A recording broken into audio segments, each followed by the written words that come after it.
Yo, what's up? It's Kendrick Lamar, and I just sat down with the legendary N.W.A. Billboard exclusive.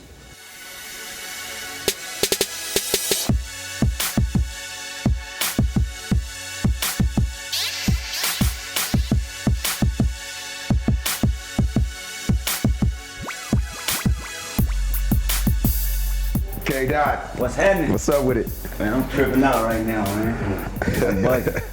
Looking at y'all right here, bro, it's like, I got too many questions, so bear with me, man. I'm probably asking a whole bunch of stuff, dog. It's all good. Yeah. Don't worry about nothing. First thing, just for me personally, y'all been in this game 30 plus, going through so many different eras and so many different stages of success.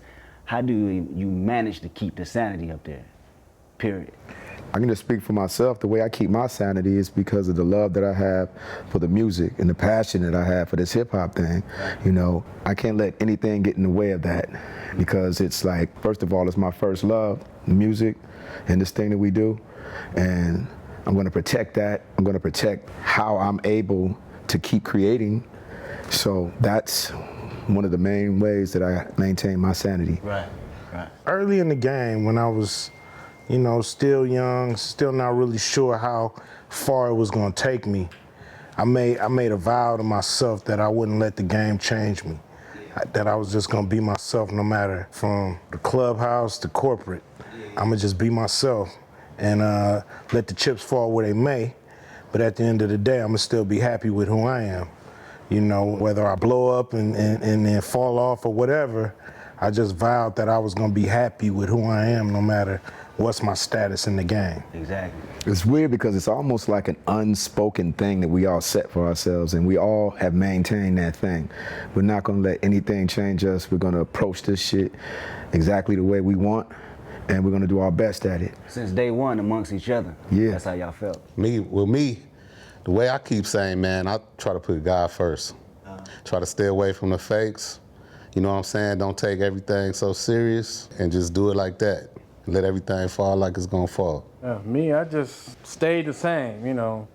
I mean, cause me and Dre go back so far, you know, 30 years. Yeah, we go back long before N.W.A. Yeah. So, yeah. And just, when I talk to him or Cuba, everybody's like the same way it was 25 years ago. Yeah, it's like we just saw each other yesterday, you know what I'm saying? It's just like everything falls right into place. No big heads, none of that ego stuff. That's a trip.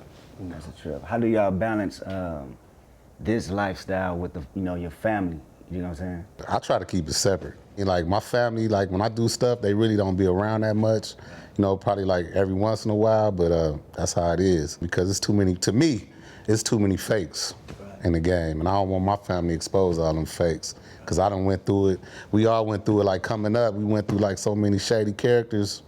You know, I just keep my family away from it if I can. You know, I try to maintain the balance. You know what I mean? Family time is family time, work is work.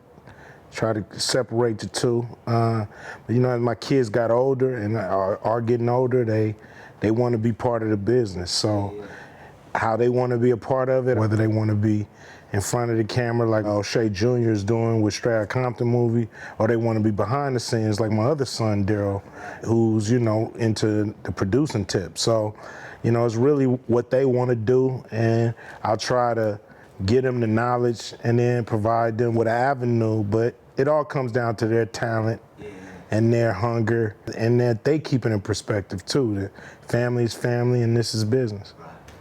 Yeah, I feel like the way I function is probably a little bit of both Ren and Cube. You know, it's just like I have to protect my family and try to keep them away from all the bullshit and, like Ren said, the shady characters. And at the same time, they're really supportive, very supportive of what I do. You know what I'm saying? And they understand how much I love this thing. So they're just there to support anything that I'm doing, any project that I'm working on, and hopefully push me and inspire me to make everything that I'm working on great. Definitely. Being that it's like I said, 30 years, like you said, y'all go back even further than that. What's some of the hardest part in dealing with the business and coming to grips on certain things that you didn't understand when you was 20 years old or, you know, straight out of high school and doing your thing until now? To me, I would say publishing, and we didn't know about. At the first go around, we didn't make a nickel. Yeah, we didn't know shit about the business. We were just some creative guys that got together and did something amazing. But once we started understanding the business, you know, that's when we started realizing how much bullshit comes along with it. And for me personally, the hardest part was probably separating myself from the bullshit. You know what I mean? Having to stand up for myself and separate myself from the bullshit. So I would say, yeah, that would have to be the hardest part for me. You know, to me, the hardest part is just dealing with the business aspect. You know, that's just the most boring and fucked up part of the game. Right. It's fun to make records. It's fun to be in the studio with your homies, coming up with shit. It's fun to get on stage. The business part sucks. Yeah, I don't like it. It's always a lesson. It's always awkward. You know what I mean? And it's always some shit you ready to get rid of and get back to being creative. So Yeah, but you gotta do it. You gotta do it because if you don't, the creative part is gonna lack, you know? And it can ruin relationships. yeah, Scary. so the business is the worst part of the The game. best part is making the music. Making the music and making the money That's the best part. Yeah, nothing that I've ever felt in my life other than anything to do with my family feels better than having a hit record out. Every artist out there will agree with that. Having a hit record, it's like, that's the ultimate high if you're an artist. Yeah, just being in the studio is a Yeah, certain coming people, up with stuff. And hitting that stage, you know, it's like them three things is why I still make music. Yeah, because I be trying to express these same feelings to, you know, people that's close, you know, to me, and they get it, but I don't know if they'll quite understand how much, like, I have to be in the studio. Yeah, you can't articulate that to somebody that's not in this thing. We know. We know. You know what I'm saying? It's a drug. It's like explaining to somebody this is all I think about. Yeah. How do you explain a feeling? Yeah, You know what I'm saying? you can't. It's an interesting thing. It's a trip.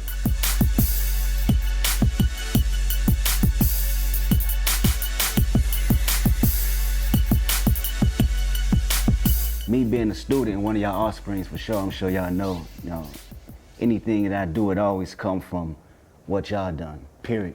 I want to get y'all take on how y'all feel about my generation today and where we head as far as music. I like a few. I like you. I like some of it. I mean, you? Yeah, I like you. You number one on my shit. You know what? Your shit is not, and it's not just because of our relationship and this shit. Your shit is like top of my playlist all the time, because you got that shit, the way you approach it, your attention to detail, and how precise you are with how you sound, and the way you make your music sound, and the tracks that you pick. It's like, that's an art in itself, you know what I mean? So there's actually a few people out there who I listen to and respect. Pusha T. Pusha T, definitely Pusha T. Yeah, that fool hard. Drake. You. You know And what I I ain't just saying it because you here. I like your song Cut You Off. That's like Yeah, my yeah, yeah, favorite. And so I've been listening to you for a minute. Do y'all feel there's anything that we should continue to build on, or something that we should bring back to the game a little bit more? Oh, you know, that's always tricky, man. Artists got to do it how they feel it. How they feel? Yeah. You know, they shouldn't do it how they think they should do it. They shouldn't do it how they think the people want them to do it.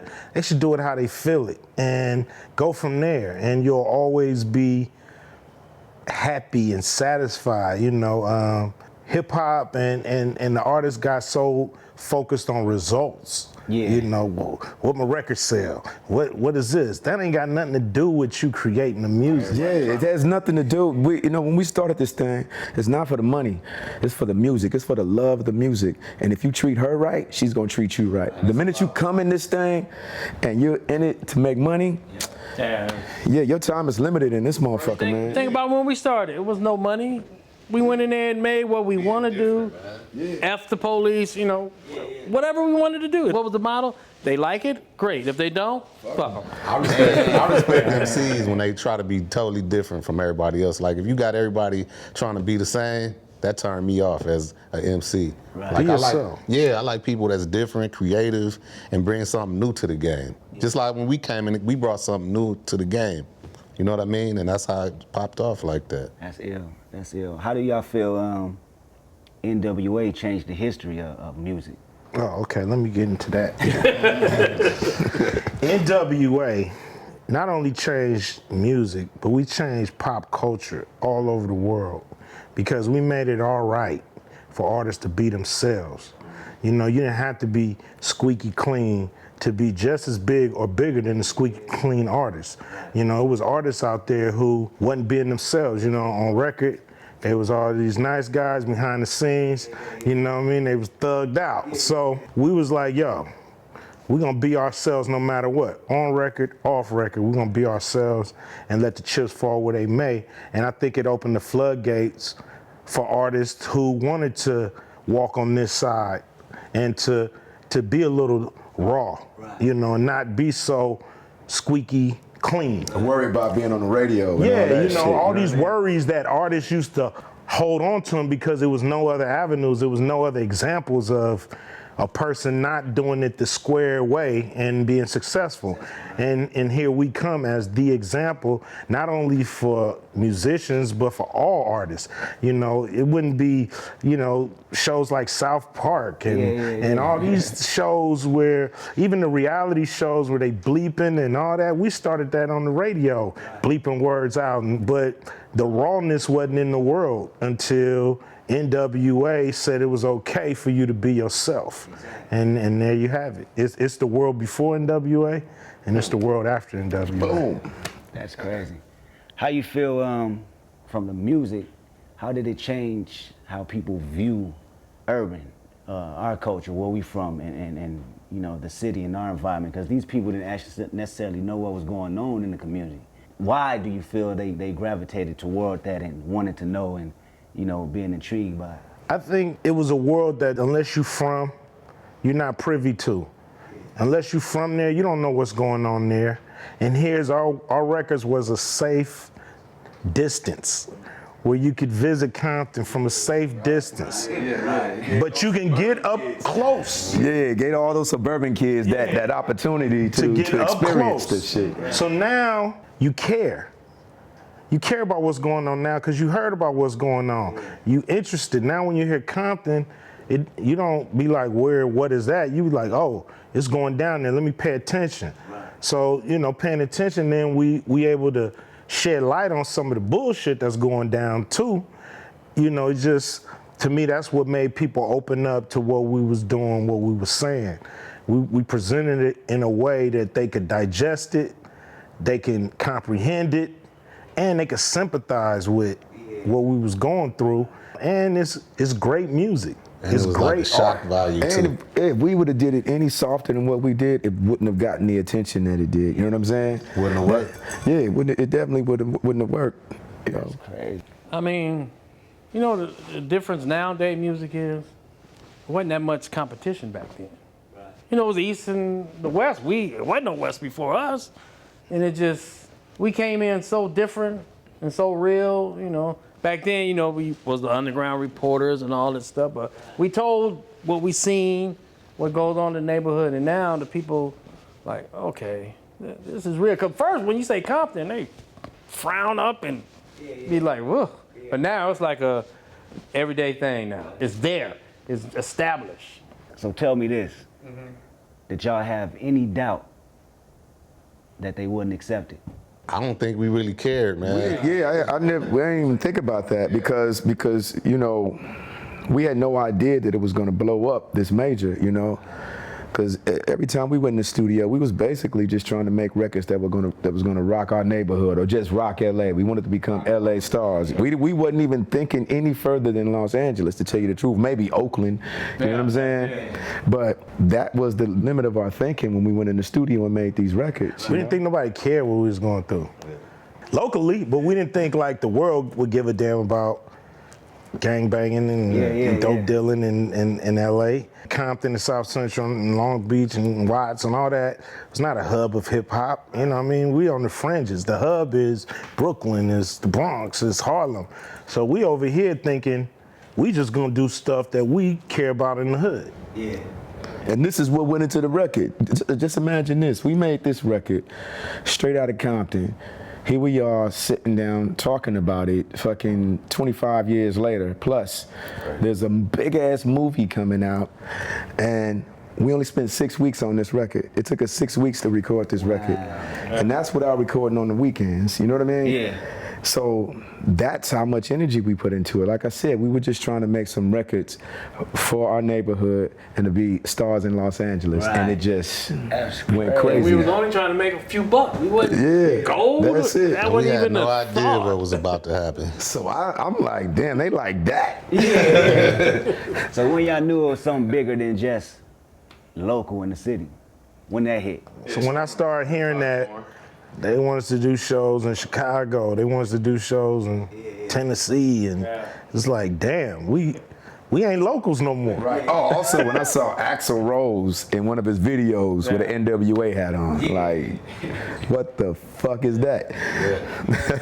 It's just a trip for me to see that, like you saying, Q, it inspired, no matter even what genre, a pop artist actually can be raw in today's music. That's the trip. They can say some of the things they probably couldn't say back then on record. Oh, absolutely. Or was scared to say. They could always say it, but they was scared, or their company, wouldn't let them do it. You know what I mean? We didn't have no A&R. We didn't have nobody. We were A&R. Our A&R is these two motherfuckers right here. You know what I mean? So it's like, it get past these two and easy.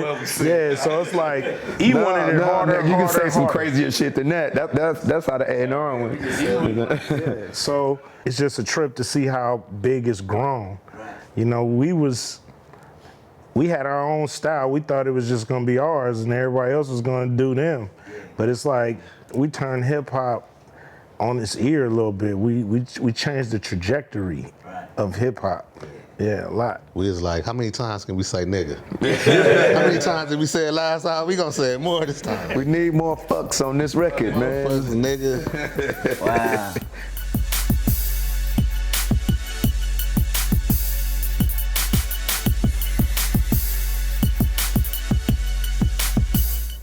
Easy. Yeah. What was that relationship like, man? It's cool, man. I mean, we've been knowing him for a while. Like, I knew him before we started even doing music. You know what I mean? He's just a cool. Dre did too. They used to be in a DJ crew, High Power Productions, together back in the day. But just a cool brother, man. Just super cool. Smart. Yeah, I mean, he was ahead of his time. He was, he was taking what he did on the street. Yeah. Yeah, he took all of that street knowledge and hustling on the streets and brung it over to this thing that we was doing. You know what I'm saying? And super smart, creative. I can say one thing he did. Me and you was mad.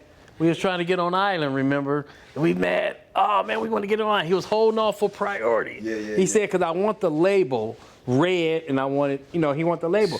And nobody else would do that. Yeah, Island Records what you wanted mean? Ruthless Records on the records. Island Records wanted to make it Island Records with N.W.A. and we was like, what the fuck? Let's go get this money, he man. held off. And you know what else is crazy about him? That we used to be in interviews, and I'd be looking at him like he crazy sometimes. He'd do interviews, and he'd be like, yeah, N.W.A. is an all-star group. Before we even blew up, and I was looking like, all-star group? Like, we ain't did nothing, but it's like he knew before we knew, you know what I mean? Like, what was gonna pop. Straight visionary. Yeah, it's like he had faith. Straight visionary about, He was trying to do like. I want the shit hard. I want it hard, hard, hard, hard. It's a trip he put out JJ Fad first, but Ruthless was gonna be the hardcore label until JJ Fad blew up, and he's like, you know what? We probably could do more than just hard shit. He probably could do other shit, So, but he was just. I just remembered him like, I want these kind of records on Ruthless. He was specific. He wanted it rough, hardcore shit. He's like, man, them other raps y'all got without the hardcore shit, say that for the side, but we want the rough shit. Because we wanted to make records. So it was like, Easy was down to pay for us to go in the studio and make records. We was gonna make the shit hard like he wanted it. That's crazy. What was that energy like in the studio? The energy was crazy. It was just about fun. It was just free, fun. Imagine it's just us in the studio. We paying for the shit ourselves, because Easy's paying for it, and we're just sitting there just creating. Me and Easy, we used to bump heads creatively. Every character we knew coming by. That's what was fun, because everybody was dropping by while we was doing the records. Whether they stay 10 minutes or 20 minutes, 2 hours. We was doing the record in one room, but in the little lobby, it was just always cracking. Somebody was always up in there just hanging out.